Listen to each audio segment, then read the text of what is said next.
All right, here we go. Game 3. We move out of the SEC. We move into the Big 12. This game, to me, has a lot of exciting features. This could be the path to the Big 12 championship, in my mind. Uh, we have a lot of Yeah. games that are still going to really determine that moving forward because, as we've talked about on shows past, there are 8 teams, maybe even 9 if you want to, that can compete for the Big 12 championship. There's not really a team that is completely out of it. We don't in the Big 12. There's not a Vanderbilt or really Vanderbilt's one I think of a team that's just low grade, especially after we've seen games like Kansas and step up like that. The Big 12 is really fun, very competitive. Unfortunately, that's probably going to keep the winner out of the college football playoff because it is so competitive. But regardless, that's for another story.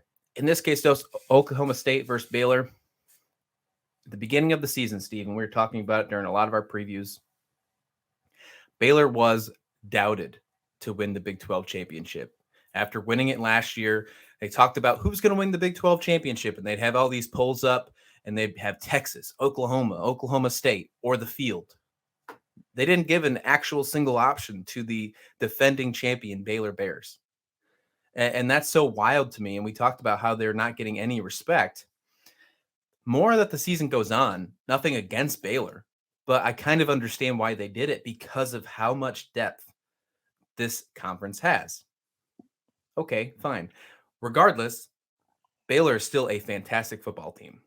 They are a fantastic football team, 3-1 in this one. The only loss, obviously, coming to BYU in that crazy 2 overtime game. That could have went either way. This team could be an undefeated team without a doubt. BYU is a good football team. They're ranked or were ranked at one point during the time. They just came off a win against Iowa State, another great Big 12 matchup. But when you look at it, Oklahoma State side, we know what Gundy can do. We saw them start off slow against Central Michigan, still won the game in fashion, but gave a lot of points up, a lot of yards. Oklahoma State is still a fiery offense. It's a tough game for me to pick. I think this is a really close spread as well. So I think even Vegas is going to have a hard time picking this one. I think the only reason that Baylor's a 2.5-point favorite is because they're the home team. I think this is really an even split on who you think is going to win this game. I'll let you pick first who you think is going to win this football game. I'm going to pick Baylor. I have warmed up to Baylor as the season went on. Like you said, there were so many doubters, and we even said we don't understand why there's so many doubters. And then watching Baylor throughout the season so far, and again, it's still early. I don't get why there's so many doubters. They're Blake Shapen is not going to,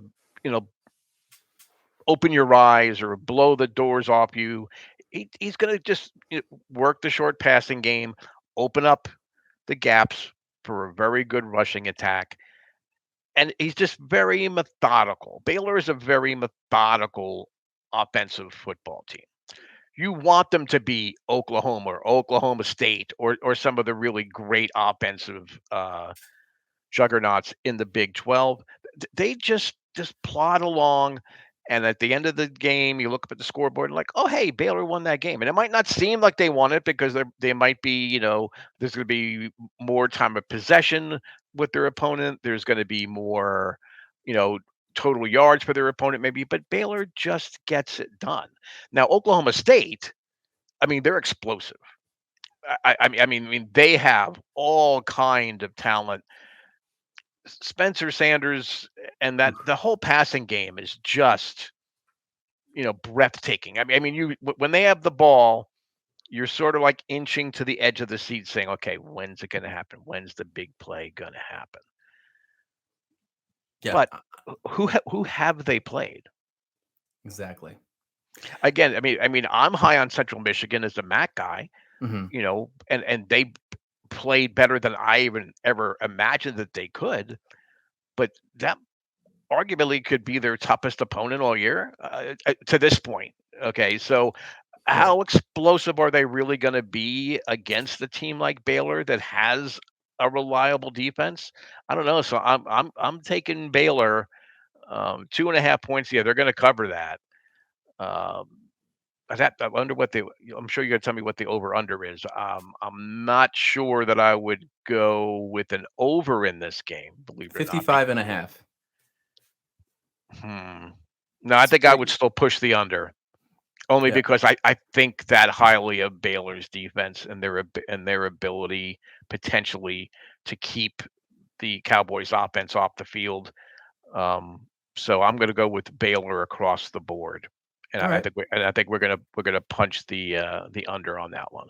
Okay, gotcha. I'm not sure. I'll play the under with you as well because I'm really not sure how I feel about that one. But I'm with you on Baylor as well, and it's really just like you said. It's because of we don't know who Oklahoma State really is yet. Their identity is not out, even though they're an undefeated football team. Their best matchup has been Central Michigan. If they win this football game, we're gonna have more ways to talk about them. But Yes. Baylor at least has that win against Iowa State. Now, Iowa State's not the best team in the Big 12, but they're a bigger competition standpoint compared to Central Michigan. This game does rely around Spencer Sanders, though. If Spencer Sanders can get going, Baylor's in trouble. I don't care what defense is out there. Spencer Sanders has the opportunity to expose any defense. He is incredible.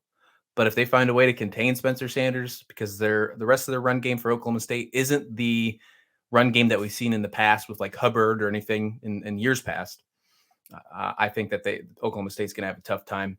That's why I'm going to take Baylor with 2.5 points. Yeah, I got Baylor winning this football game. I think we see Baylor move to 4-1. I think they get an opportunity to be in the discussions. To right now, they're ranked 16th. Obviously, that would put them at least in the top 15. I think we could see some discussions of them with an argument of getting back into the top 10 after this football game. Yeah. The one other thing that I want to point out is that Iowa State did shut down the Baylor run game. So that is potentially a cause for concern, especially if Sanders just goes hog wild and just runs all over the field. But I don't. I think that might have been an outlier. I think Baylor's going to find a way to control it. But yeah, I'm looking forward to this game. I mean, there's so many games to watch now as we get deeper into the season. It's hard to say I'm going to watch this whole game start to finish, but I'm going to be tuning into this one on a pretty regular basis to see what's going on. Even though that run game was stopped for the most part in that Iowa State Baylor matchup, only 123 yards on the ground for the Bears. The Baylor Bears still found a way to have almost 35 minutes in possession Right. time. That's exactly what Baylor does, though. They find a way to just move the game, run the pace, and I don't see that changing in this one. That's why I got Baylor winning this football game.